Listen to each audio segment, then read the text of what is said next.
ಈ ರಾಶಿಯವರು ಎಲ್ಲೇ ಹೋದ್ರೂ ಕೂಡ ಶತ್ರುಗಳು ಕಾಡ್ತಾ ಇರ್ತಾರೆ. ಇವ್ರಿಗೆ ಶತ್ರುಗಳಾಗೋದು ಇವರ ಒಳ್ಳೆತನ ನೋಡಿ. ಆದ್ರೆ ಇವರ ಶತ್ರುಗಳು ಇವರ ಎಡಗಾಲಿನ ಉಗುರನ್ನ ಕೂಡ ಅಲ್ಲಾಡ್ಸೋದಕ್ಕೆ ಸಾಧ್ಯವಿಲ್ಲ. ಕುಂಭರಾಶಿಯ ಸೀಕ್ರೆಟ್ಸ್ ನ ತಿಳಿಸ್ಕೊಡ್ತಾ ಇದ್ದೇನೆ. ಈ ರೀಲ್ ಕೆಳದೋಗೋದಕ್ಕಿಂತ ಮುಂಚೆ ವಿಡಿಯೋನ ಸೇವ್ ಮಾಡ್ಕೊಂಡು ಪೇಜ್ ನ ಫಾಲೋ ಮಾಡ್ಕೊಳ್ಳಿ. ಕುಂಭರಾಶಿಯವರು ತುಂಬಾ ಇಂಟೆಲಿಜೆಂಟ್ ಆಗಿರ್ತಾರೆ, ಕ್ರಿಯೇಟಿವ್ ಆಗಿರ್ತಾರೆ, ಮಾನವೀಯ ಗುಣಗಳು ತುಂಬಾ ಹೆಚ್ಚಾಗಿರುತ್ತೆ, ಪರೋಪಕಾರಿಗಳು ಆಗಿರ್ತಾರೆ. ಇವರು ಮುಂದಾಲೋಚನೆಯಿಂದಾಗಿ ಎಷ್ಟೋ ಕಷ್ಟಗಳಿಂದ ಪಾರಾಗಿರ್ತಾರೆ. ಇವರ ಮುಂದಿನ ಹೆಜ್ಜೆ ಏನು ಅಂತ ಹೇಳಿ ಯಾರಿಂದ ಕೂಡ ಪ್ರೆಡಿಕ್ಟ್ ಮಾಡೋದಕ್ಕೆ ಸಾಧ್ಯ ಇಲ್ಲ.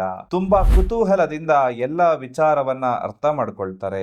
ಪ್ರೀತಿ ಪ್ರೇಮ ವಿಚಾರಗಳಿಗೆ ನಿಧಾನವಾಗಿ ಬೀಳ್ತಾರೆ. ಇವರ ಜೀವನದಲ್ಲಿ ಸಕ್ಸಸ್ ಆಗೋದಕ್ಕೆ ಈ ಎರಡು ಮಣಿಗಳನ್ನ ಧರಿಸ್ಕೊಳ್ಳಿ. ಈ ಮಣಿಗಳನ್ನ ಧರಿಸೋದ್ರಿಂದ ಅದೃಷ್ಟದ ಜೊತೆಗೆ ಗುರುಬಲ ಕೂಡ ಪ್ರಾಪ್ತಿಯಾಗುತ್ತೆ. ಕುಂಭರಾಶಿಯವರ ಅದೃಷ್ಟದ ಸಂಖ್ಯೆ 8, ಬಣ್ಣ ಗಾಢ ನೀಲಿ ಬಣ್ಣ.